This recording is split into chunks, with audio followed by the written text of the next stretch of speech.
Atrodo, kad kartuojas vaizdai. Bet iš tikrųjų tai dar vienas šeštadienis. O ką šeštadieniais veikia žmonės, tai varo linksmintis, veikti kažką įdomaus. O ką darai tu, kuris esi išprotėjęs dėl lenktynių, tai tu šeštadienį varai į garažą.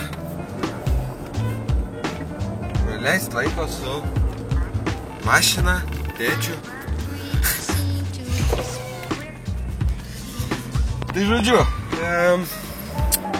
Žemaitija mums pasisekė puikiai, tačiau per Žemaitiją išlindo reikalų, kuriuos dabar reikia tvarkyti. Tai nieko nelaukiam, antras šeštadienis po lenktynių ir mes jau dirbam. Jaučiu video, galvojat, kad prasidės kiek kitaip ir bus onboardų vaizdų. Tai negerai laikėm kamerą, ją nuėmė, po to pabandėm kažkaip pritvirtinti ir onboardai labai nesigavo, labai. Nu, bet kad įsitikinti vis tiek, šokam į onboardą, tai laimėjom klasę, 2D gerai labai visai pasirodėm, gavom krūvą taškų ir krūvą reikalų. Tai čia į garažą reikia 100 mortikas, nes jiem kažkas negerai jau. Tada reikia pasitikrinti važiuoklę, reikia išimti reduktorių, nes vežti reduktorių pavežti. Jau grįžtam iš onboardo, nes tiesiog ten nieko nesimato. Tai reikia pavežti reduktorių, tiksliau blokiruotę, padidinti įvaržą, nes dabar dirba daugiau vienas ratas, o kitas, jeigu jam sunku, jis nebedirba. Tai tas yra negerai valdyme mašinos, plus išvažiavimuose iš posūkių, bėgėjimuose ir taip toliau, arba kritinėse situacijose, kurių visgi būna toks sportas. Tai va, išsiemam tuos daiktus.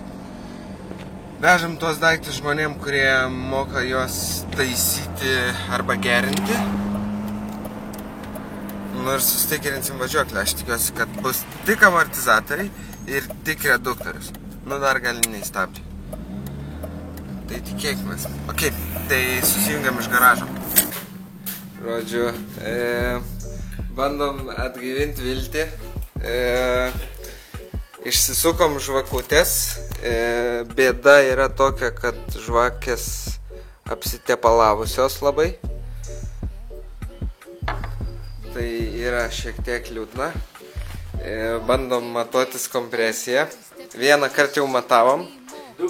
Du kart matavom, tai turim visuose po 9,5, o vienam cilindre turim tik 8. Tai dabar dėl vilties jį prasuksim dar kartą, kad pasičekint ir gal pakils kompresija. Stebuklingai.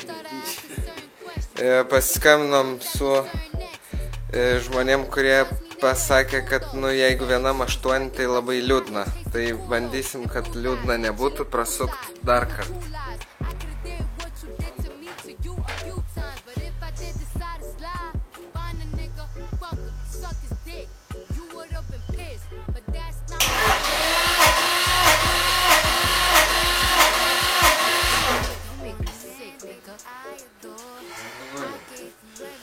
Dabar tu pabandyk ant tavo geriau.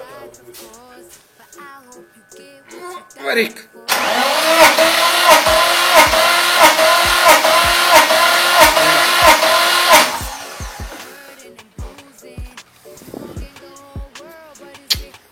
Ne, 8. Pabėzdėk, nedangali. Pabėzdėk, dar vieną atmosą. 8. Mano nuojauta sakė, kad reikia čekiną padaryti. Dabar spręsim, ką daryti, šito negalima filmuoti. Dabar nespręsim. Čia spręs bankas, ne mes.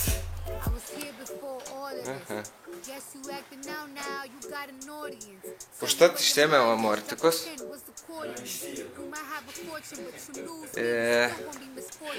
Nėra reduktoriaus.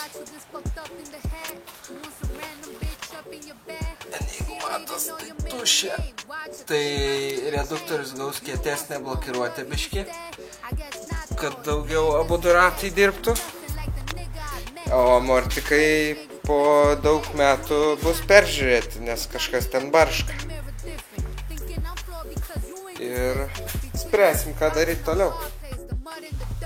Pas mus gal nesimato, bet padarė Tomas iš VR Dynamics amortizatorius. Tai dabar turim priekinius veikiančius. Vėl garažė. Tai turėjom truputį reikalų. Buvom išvažiavę į Suomiją, pasimokinti, kaip reikia važiuoti. Paėmėm keletą kadrų. Gal reikia įdėti intarpą. Tai pala, nusikeliam į Suomiją.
Suomijoje pamatėm labai daug. Dabar esam bent jau iš trajektorijų pusės, tai pasiruošę žalos tramplyną įveikti konkrečiai. Automobilis abejočiau, ar taip kaip norėtųsi jį įveikti galėtų, bet nesvarbu. Bet kokiu atveju šaunuoliai VR Dynamics puikiai padarė priekinius amortizatorius, nes pasirodo jiem buvo toliau paveržėm reduktoriaus blokiruotę. Reiškia, turėsim stipriau veikiančius abu du galinius ratus, nes prieš tai, jeigu vienam ratui sunku, jis sukdavosi mažiau. Kompresijos bėdų gal ir nelabai išsprendėm, jos buvo sąlyginai pakankamai. Tai aš manau, nežinau, tą bandysim kompensuoti iš savo važiavimo. Ir šiaip visos cilindruose yra vienodai, reiškia, tai yra visai gerai.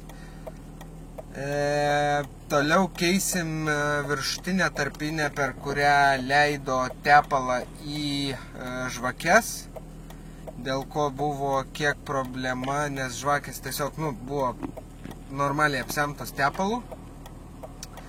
Ir viskas, morališkai esam pasiruošę labai stipriai ir labai, manau, gerai. Ta prasme, važiuojam su fantastinė nuotaika į Rokiškį. O kaip gausis, tai matysim. Yra didelis kilometražas, 140 km, tai aš neatsimenu, kada tiek yra buvę. Plius 2 dienos ralio, kas irgi yra žiauriai jėga. Tai aš ko labiausiai tikiuosi, kad mes galėsim pravažiuoti visą ralį. Tai čia būtų žiauriai fantastika, nes, kaifo būtų tada tiesiog nerealiai. Ir yra labai stipri kova nusimato. Stipri ir labai faina kova su labai daug vairuotojų, kurių, tikrai bus labai daug. Ir beje, bus iš 2 varomais ratų toks Estas Tornas, kuris, beje, šį savaitgalį Suomijoje tarp R2 klasės automobilių pelnė pirmą vietą. Tai, aš žinau, kad mes jo nepavysim, bet bus tiesiog įdomu pamatyti, kiek gali su paprasta nacionalinė klase priartėti prie pasaulinio lygio vairuotojų. Tai va, tai susmatom Rakiškį.